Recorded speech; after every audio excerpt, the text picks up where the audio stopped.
wearing an old flannel jacket, a faded baseball cap pulled low over thick-rimmed glasses that nearly swallowed his face. He blended into the background like any other kitchen hand. Around here, he was just Uncle Larry, a quiet temp worker who'd picked up a shift at the Memphis branch of Southern Bites. No one suspected that the man quietly sitting in the corner of the dining room, slowly chewing on a piece of fried chicken, was in fact the founder and CEO of the entire Southern Bites restaurant chain. But when he bit through that golden, crackling crust, what stopped him from putting the drumstick down wasn't that it tasted bad. Far from it. The problem was it tasted too familiar, uncomfortably familiar. So familiar that it stirred something visceral inside him, like a memory forced to the surface. Images crashed into his mind like waves. His grandmother in a small wooden kitchen, her rough hands seasoned from decades of labor, patiently turning each chicken piece in a bubbling pan of hot oil. That kitchen had been the soul of his childhood. And in those days, every bite carried more than just flavor. It carried love, hardship, and something unspoken that lingered on the tongue long after the meal ended. But here, in this sterile space lit by fluorescent bulbs and corporate efficiency, something sacred was missing. A whisper of warmth. The finishing note at the tip of the tongue. It wasn't just flavor that had disappeared. It was memory itself. And that absence, that hollow aftertaste, to Logan Carter, it tasted like betrayal. He didn't need a lab test. He didn't need a flavor technician. He didn't need charts or focus groups. He needed only one bite to know. His family's secret recipe had been stolen. It was a recipe passed down through 3 generations, guarded like a holy text. Only 5 people in the entire world knew it in full. And now, as Logan sat in disguise in the very restaurant his family name built, one unmistakable truth landed on him with brutal clarity. Someone had taken what wasn't theirs. And then came the voice. "We're not just selling the recipe," Ethan said, his tone casual, almost bored. "Ryan already sent over the expansion plans, land purchases, supplier data, even customer profiles. Crispy King's gonna use all of it. Southern Bites goes under, we hop ship. Easy pay." Under the table, Logan's hand curled into a tight fist, the knuckles blanching white. The background hum of sizzling oil vanished from his awareness. So did the savory smell that used to stir childhood joy. In that moment, only one thing consumed him. Rage. An image flashed through his mind. A photo that hung in Southern Bites' main office, his grandmother standing proudly in front of her kitchen. Beneath it, in her handwriting, were the words, "It's not just about food, it's about how we treat people." And in that instant, Logan knew. Today, he wasn't a CEO. Today, he was a grandson, defending something far more valuable than market share. He lifted the cup of sweet tea, but the flavor, once subtle and comforting, now tasted like nothing at all. He set it down without a word, masking the storm brewing inside him with a composed smile. Mia returned with the check, her demeanor polite and warm. "Was everything all right, sir?" Logan nodded, voice low and even. "Perfect. Best fried chicken I've had in a long time." Not a trace of emotion crossed his face. Mia smiled, unaware that the man she just served was no longer a mild-mannered customer. He was the storm about to hit. As the restaurant doors shut behind him, Logan didn't leave. He leaned against his rental SUV, hands stuffed deep into the pockets of his coat, eyes locked on the reflective glass, watching every movement inside. Ethan wiped down the counter. Mia tapped away at the POS system. On the surface, everything looked normal, but Logan saw the rot beneath. He climbed into the driver's seat, didn't start the engine. Instead, he opened the voice recorder app on his phone. Ethan's voice crackled through the car's silence, every sentence now cold, damning evidence. Each arrogant admission, every casual name drop, every word became a puzzle piece falling into place.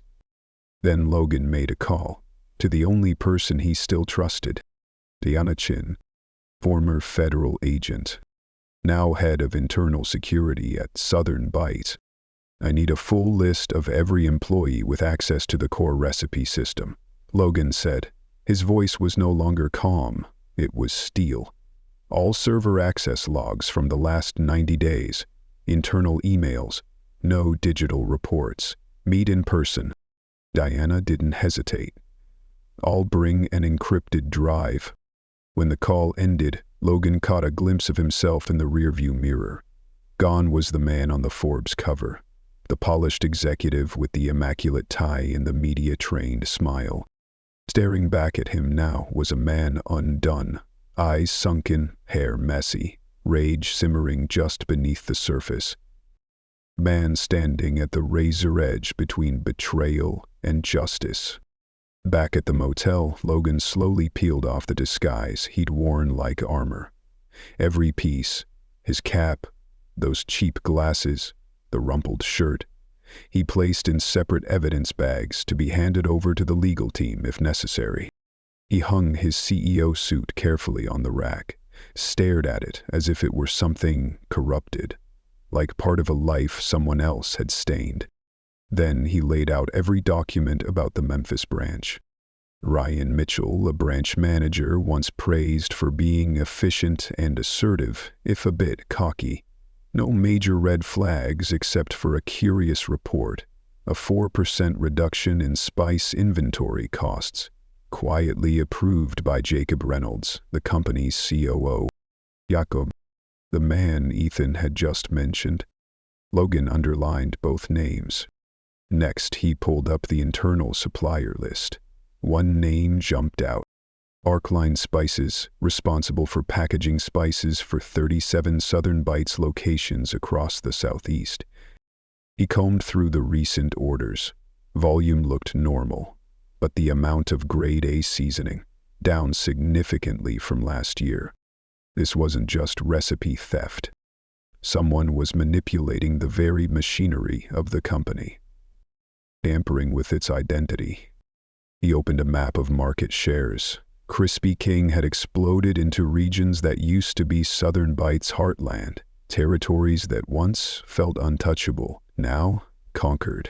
And worse, they'd just launched a new product, Gold Standard Chicken. Inspired, they said, by classic Southern recipes. Logan's face went still. That word, inspired, a coward's way of saying stolen. He rose from his chair and walked to the motel window. Outside, night had fallen over Memphis. Rain traced lazy lines down the glass, city lights blurring into a soft, glowing ache. Logan sat on the edge of the bed, his elbows on his knees, head in his hands. The weight of it all crashed into him. Not just the crime, not just the betrayal, but the fear that he had let this happen. He had spent his life protecting that recipe, not just for its financial worth, but because it was the soul of his childhood, his grandmother's spirit, the memory of cold winters and warm kitchens, of recipes mixed by hand when the mixer broke. He had sworn to never let it fall into the wrong hands. And now it had, from the inside. Logan lifted his head. Tomorrow, he would return to the Memphis store. Not as Logan Carter, the CEO, but as Larry Cooper, the quiet man who washed dishes and said little. And this time, he wasn't just listening. He was preparing for war. Logan Carter had spent his entire life guarding that recipe, not just because it was valuable, but because it held the essence of who he was. It was the flavor of his childhood, the echo of his grandmother's voice guiding him through each step. It was the memory of that bitter cold winter night when the kitchen mixer broke, and she, hands tired and cracked from the years, mixed the batter by hand without a second thought. He had sworn, long ago, that he would never let that recipe fall into the wrong hands. And yet, somehow, It had. The betrayal hadn't come from the outside. It had crept in from within. Logan stared at his reflection in the mirror. What he saw wasn't the polished CEO from magazine covers anymore. He saw a man standing at the crossroads, between legacy and loss, between loyalty and reckoning. He inhaled slowly, held it, then exhaled with the kind of quiet resolve only heartbreak can shape. Tomorrow, he would return to the Memphis branch, but not as Logan Carter. He would go back as Larry Cooper, the middle-aged dishwasher with kind eyes, quiet hands, and a backstory nobody ever questioned. And this time, Larry wouldn't just be listening. 3 days later, Logan was exhausted. Not from the physical labor. Scrubbing dishes, mopping floors, and hauling crates didn't bother him. What wore him down was what he heard every day. The snide remarks, the half-jokes and whispered deals. The way laughter would twist just slightly, like something sour had been baked into it. Every shift peeled away another layer of illusion. Every overheard comment became a clue in a much darker picture. And for the first time in his life, Logan Carter, founder of Southern Bites, began to realize the empire he had built with pride might already be rotting from the inside. To everyone around him, Larry Cooper was just another out-of-work man who'd lost his family diner and was clinging to a paycheck. He kept his head down, moved just fast enough not to raise suspicion, and listened, watched.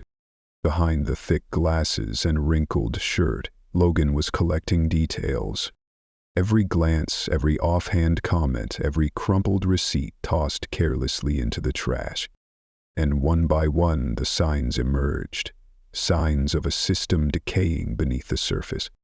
By the 4th day, Ryan, the smug, too confident branch manager, assigned Larry the late-night cleanup shift. The last one of the day. It would be quiet, empty, and dangerous. After the kitchen had cleared out and the last apron had been hung, Logan slipped silently into the back office. The hallway light flickered faintly as he opened the cabinet, the one he had seen Ryan use often, always locking it tight when no one else was around. Inside was nothing remarkable, just a loosely bound stack of A4 papers. But then his breath caught. Printed faintly on each page was a watermark, the logo of Crispy King, their biggest rival, and now the thief hiding in plain sight. He flipped through the stack, a draft contract, exclusive spice distribution partnership, 18 months. There was no way a deal of that scale could happen unless someone at the executive level of Southern Bites was involved. And then came the name, printed at the bottom in sharp, unmistakable font. Jacob Reynolds.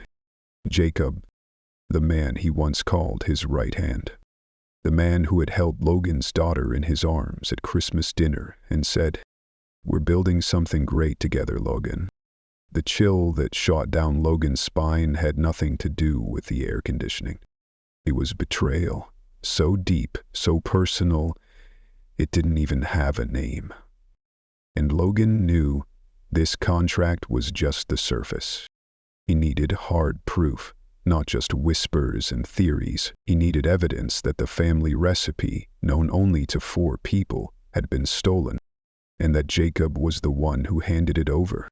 The next morning, Logan arrived earlier than anyone. He stood alone inside the walk-in freezer, rearranging boxes of seasoned flour. One box caught his eye. The label had partially torn off. But what was left made his stomach twist. Blend K, no 17. Do not distribute internally. That wasn't one of theirs. He pulled a small utility knife from his pocket and carefully cut through the packaging tape. The scent that escaped wasn't the warm, familiar aroma of 11 Southern spices his grandmother used to mix with care. This scent was artificial, stronger, spicier, industrial, and unmistakably similar to the spice blend Crispy King had just launched in their gold standard chicken. He didn't need a lab. He didn't need confirmation. This was a warped imitation of the sacred family recipe. That night, Logan volunteered to clean the kitchen. But in truth, he planted a tiny recording device under the break room table where Ryan and Ethan often had their late-night chats. And like clockwork, around 9 p.m., the two men strolled in. "Jacques says we need to wipe last week's server logs," Ethan muttered. "He's worried the backup system will flag the 3 recipe server logins this month." "Relax," Ryan replied with a chuckle. "I already filed a fake quality audit report. Everyone does it. As long as Crispy King gets their shipments and the money keeps flowing, Jacob can deal with the rest." "Money's in," Ethan added. 10 grand each, offshore, hitting Friday." He paused. "Though, I heard some complaints. People say the new recipe tastes off." Ryan scoffed. "Of course it does." Jacob tweaked the salt and white pepper ratios. "It's 90% similar. Not exact, just enough to tank Southern Bites slowly without risking a lawsuit." Logan closed his eyes, fists clenched. They hadn't just stolen his family's legacy. They were killing it, turning it into a hollow knockoff version, draining the company's value, and setting it up for a hostile takeover at its weakest moment. But what Logan discovered next chilled him even deeper. One quiet morning, Ethan was outside receiving a delivery. Logan pretended to be sorting trash bins, and that's when he saw it. A small package, labeled Greenbite Analytics, a name he hadn't heard in over a year. They were once Southern Bite cybersecurity vendor, until Jacob insisted on moving all infrastructure in-house. Logan snapped a photo of the QR code and sent it to Diana Chin. Within 10 minutes, she called back, her voice tight with urgency. "Logan, it's spyware. That system can extract everything. Orders, recipes, transaction logs, even customer foot traffic.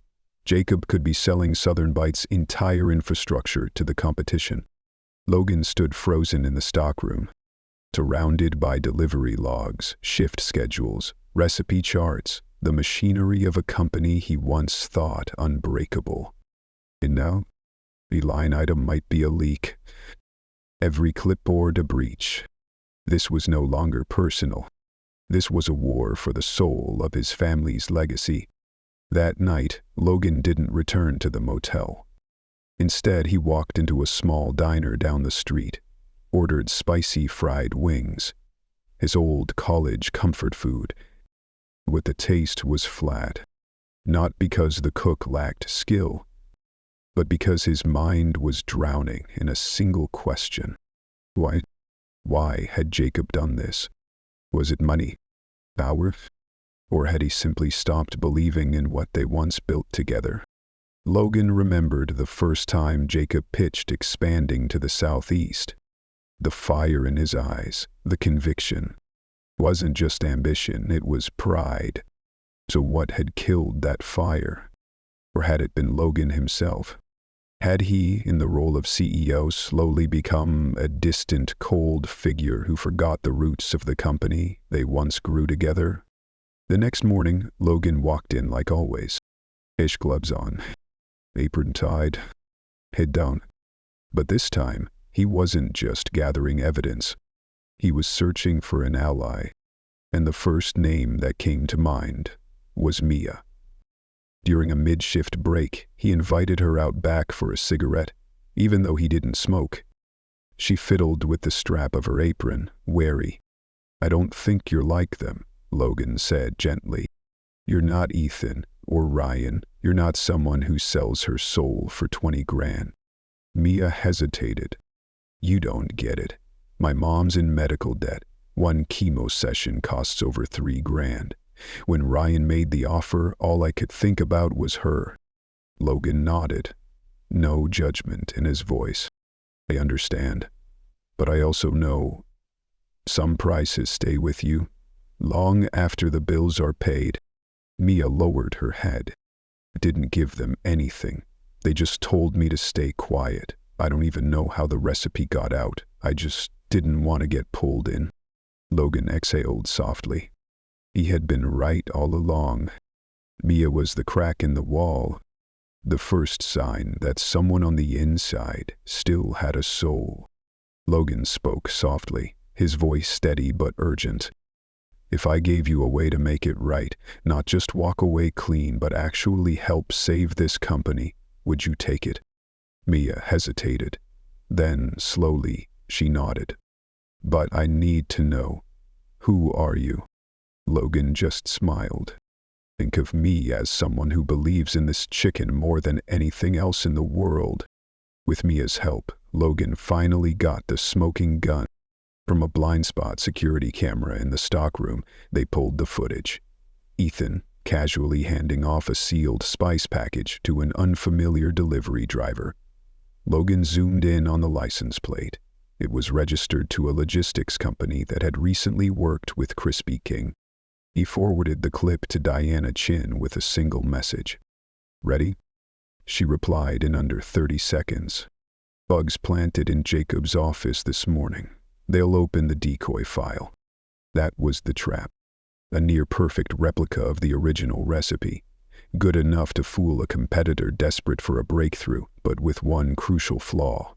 A slight imbalance in the salt-to-pepper ratio. Enough to ruin the flavor over time. Enough to trigger a tidal wave of customer complaints. Because Logan knew one thing about greed. It always rushes. Later that afternoon, as he passed by the prep line, Logan overheard Ryan laughing with Ethan. They tried the golden dust. Man, Ryan said. Walter from Crispy King says they're launching it next week. We're golden. Time to plan that long-ass vacation. Logan didn't react. He just tapped the face of his smartwatch, recording every word. He had enough now. He wasn't just some washed-up guy in a dirty apron. He was the CEO, and he was about to take back everything they'd tried to steal. A loud clatter rang through the kitchen. A metal tray hit the floor. Ethan froze, startled, his eyes locked on the man standing at the sink, hands red from scalding water and degreaser, sleeves rolled up, the weight of 2 weeks in a fake identity heavy on his shoulders.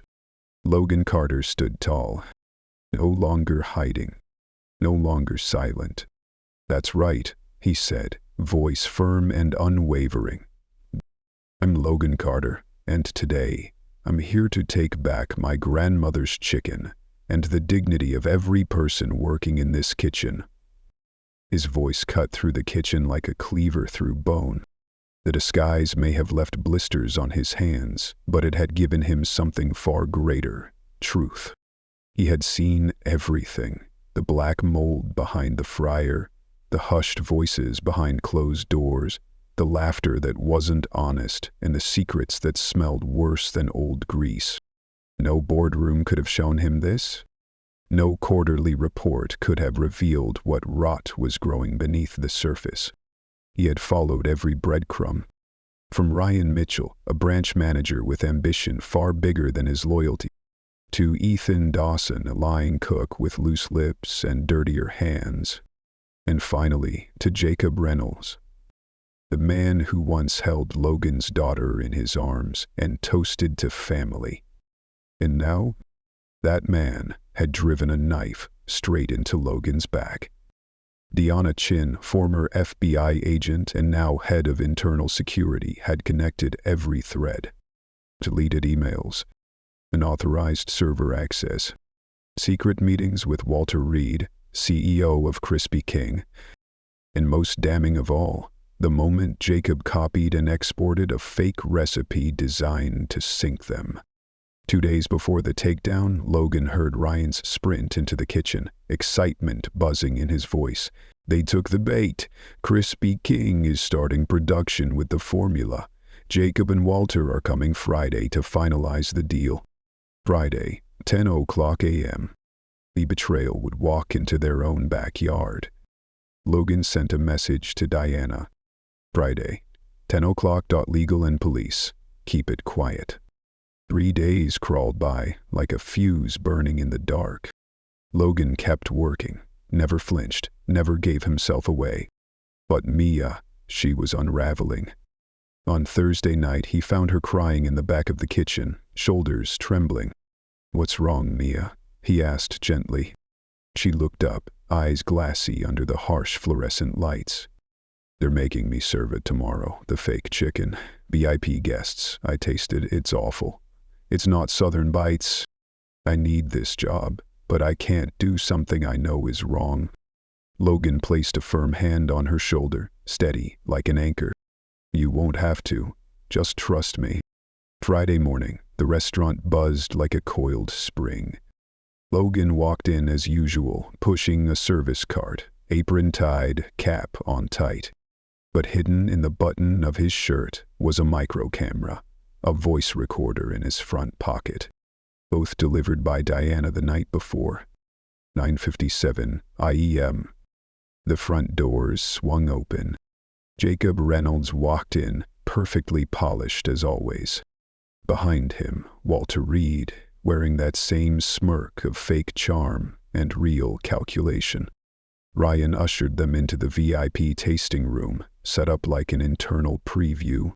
Ryan called for Mia to bring out the golden standard chicken. She hesitated, her hands shook. But Logan had already switched the tray. What they would be tasting was a side-by-side, one plate of authentic Southern Bites, one plate of the corrupted imitation. Walter took a bite, frowned. "This one's a bit salty." Jacob laughed awkwardly. "Maybe the kitchen didn't mix it right, but trust me, the new formula will shake the market." Ryan leaned back, smug as ever. Southern Bites won't know they've been copied until it's way too late. That was it. Logan stepped out. He removed his cap. He took off his glasses, ran a hand through his silver-streaked hair, and the room went still. Mia gasped. Ryan froze mid-laugh. Jakob turned ghost white. "Logan," Jacob stammered. "Yes," Logan replied. His CEO voice was back, cutting, clear. "Thanks for the show. I heard every word. I recorded every deal. And now, I'd like you all to stay a few more minutes to meet some special guests." The door burst open. Diana Chin walked in with 2 uniformed officers and Southern Bites chief legal counsel, Jacob Reynolds, Walter Reed, Ryan Mitchell, Ethan Dawson, she said, voice like stone. "You are under arrest for theft of intellectual property, conspiracy to sabotage a corporate brand, and violations of business ethics." Jacob screamed. "You can't do this to me." Logan stepped forward, calm as ever. "I didn't. You did this to yourself." Ryan tried to run. A line cook blocked his path. Ethan peeked out from the freezer, hands raised in surrender. Walter straightened his collar, trying to hold on to dignity. "This isn't over, Carter. My lawyers will be in touch." Logan didn't flinch. "You won't need corporate attorneys. I've already sent everything to the press, emails, voice recordings, video footage, recipe comparisons. If I were you, I'd start with a criminal defense attorney." Diana handed each man a thick packet of federal indictments. Every page, a nail in the coffin of the empire they tried to steal. Ryan shouted. "I just followed orders," Jacob said. "He said he'd move me out west." But no one was listening now.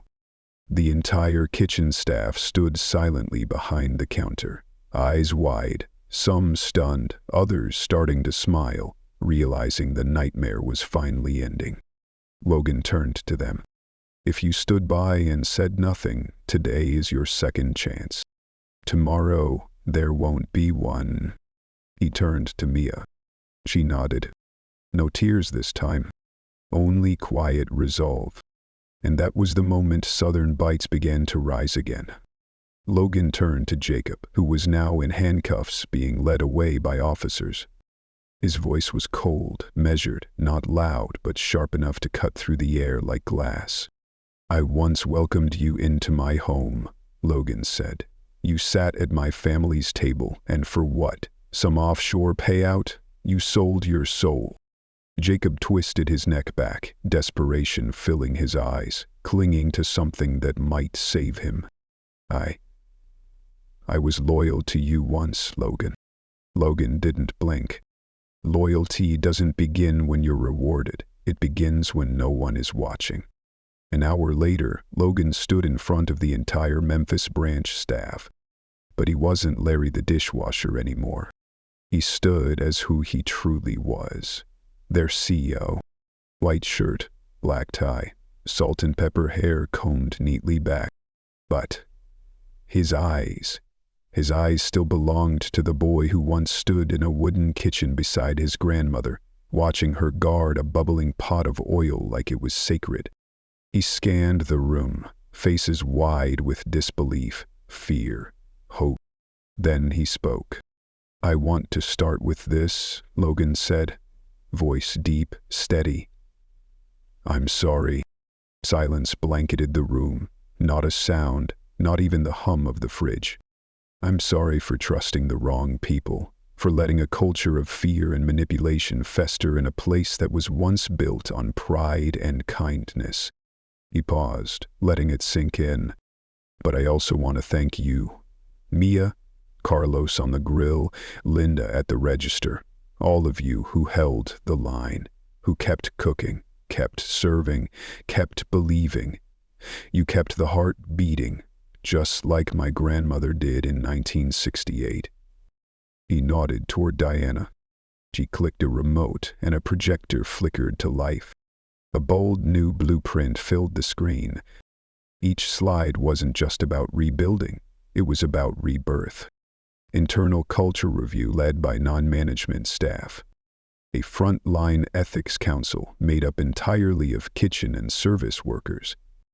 The First Flame Fund, an emergency aid pool for employees in crisis, with no strings attached and no shame required.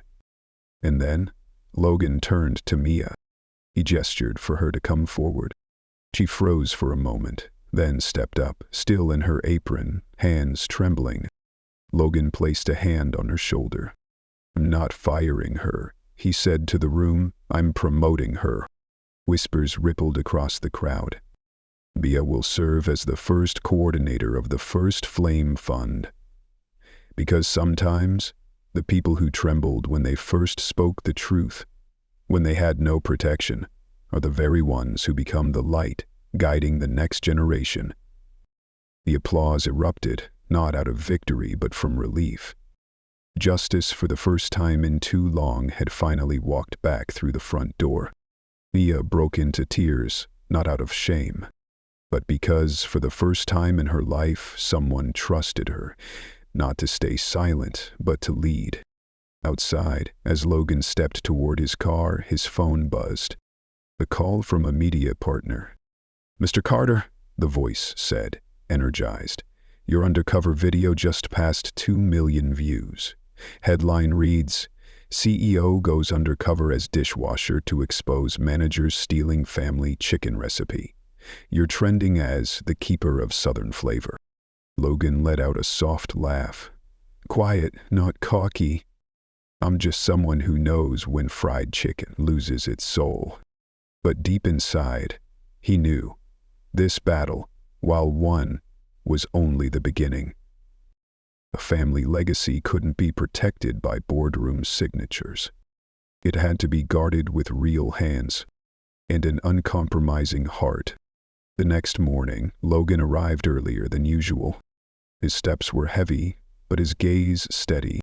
Today was the reckoning. The day the truth would walk out of the shadows and into the light. Diana had already encrypted the entire case file, recordings, emails, wire transfers, photos, into a single digital package on his phone. It was enough to burn down every lie that had taken root inside Southern Bites. But as Logan pushed open the back door to the restaurant, something felt off. The air was electric, too much movement, too much tension.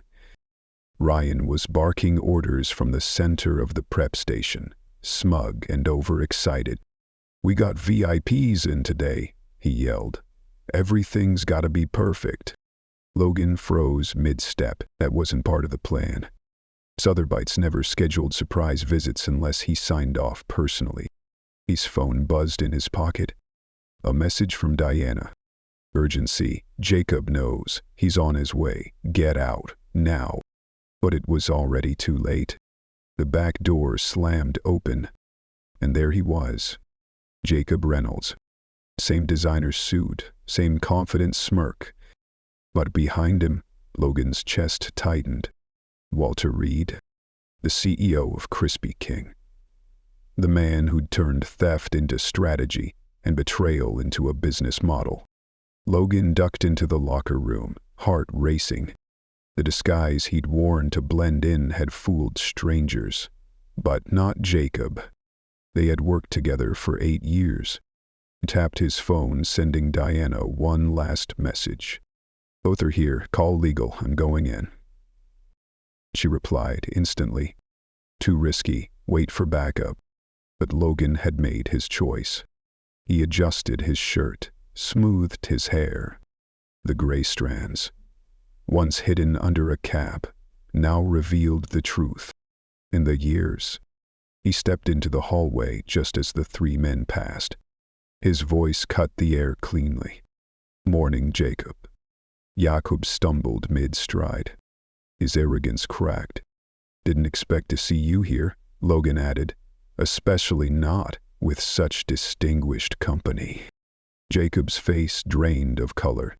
You're Logan Carter? Logan nodded. 2 weeks. I've been here. I've heard every word, watched every deal. Walter stepped forward, his smile rehearsed. There's no need to make this public. We can talk, work something out. No need, Logan interrupted. I've got audio of Ryan and Ethan talking about your payment for the recipe, Jacob's unauthorized server access, and video of your company marketing the gold standard chicken based on a decoy recipe I planted. Jacob flushed red. You were supposed to be in Atlanta. Logan leaned in, voice like thunder wrapped in silk. And you were supposed to be loyal? The kitchen went silent. Employees stopped what they were doing. Whispers turned to stunned stares. The dishwasher they'd worked beside for weeks was now standing tall as the founder of the company. Walter made one last attempt. Logan, be reasonable. There's still time to salvage this. Logan gave a crooked smile. You should prepare for the largest intellectual property lawsuit in fast food history. Ryan panicked. This wasn't my plan. Jacob made me do it. Jacob snarled back. You took your cut too, liar. Logan raised a hand. Enough. His voice held finality. You're both fired, effective immediately. Jacob, your termination goes to the board this afternoon. Walter, prepare to lose $150 million, 0 cents, and whatever's left of your good name. Walter's cool cracked. The recipe you gave us was garbage. Our R&D team said it was inedible. Logan's smile didn't waver. You should have made your own recipe, instead of stealing one you never understood. Logan shrugged, a calmness laced with fire behind his words. That's what happens when you steal something you never truly understood. At that moment, the front doors swung open. Diana Chin entered with 2 officers flanking her, and the Southern Bites chief legal officer right behind. Logan gave a single, steady nod. Perfect timing. I'll turn everything over to legal. The officers began reading formal charges aloud, while the legal team handed out subpoenas like folded fates. Ryan tried to bolt but was blocked by a line cook, arms folded and unmoving. Ethan peeked out from the walk-in freezer, then quietly raised both hands in surrender. Jacob thrashed one last time, fury burning through desperation. You're a hypocrite, Logan. You had everything handed to you. You don't know what it's like to start from nothing. Logan stepped forward, voice like stone carved by time. My grandmother started from nothing, with nothing but her hands and a handwritten recipe. I've been standing in kitchens like this since I was 12. That recipe isn't just about flavor. It's about legacy. As Jakob was led away, handcuffed and humiliated, Mia stepped forward, her voice barely a whisper. I didn't know who you were. I needed the money. My mom's in treatment. I never meant to hurt anyone. Logan looked at her, not with judgment, but with a quiet, knowing empathy. I've heard it all, Mia. You won't be fired. But you'll have to earn back the trust. Not with words, but with action. Her eyes brimmed with tears, but this time, not from fear. This time it was hope. That afternoon, in the conference room of the Memphis branch, Logan Carter stood before his entire staff. No longer in a dishwasher's uniform.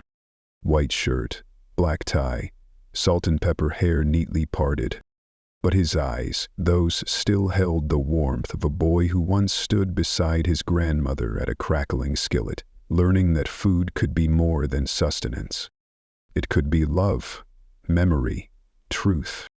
I owe you all an apology, Logan began, voice strong but grounded, for putting my trust in the wrong hands, for letting a toxic culture take root in a place that was supposed to be built on care, pride, and decency.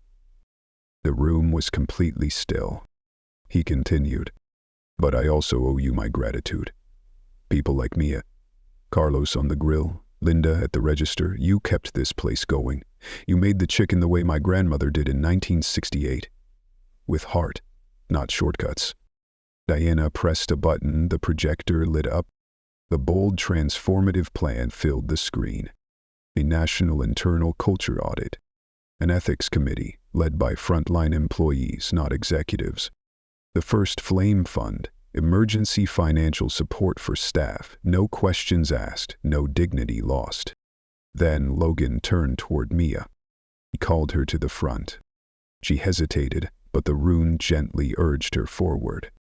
I'm not firing Mia, he declared. I'm appointing her as the first coordinator of the first Flame Fund. Because people who once trembled while telling the truth when they had no protection, those are the ones who become the light that guides the next generation. The room erupted in applause, not for a corporate victory, but because justice, real, raw human justice, had come home. Mia wept openly, not from shame, but because for the first time she was trusted. Not to be silent, but to stand for something. 3 months later, Southern Bites reclaimed its title as America's most beloved fried chicken chain. But for Logan, that was just a footnote.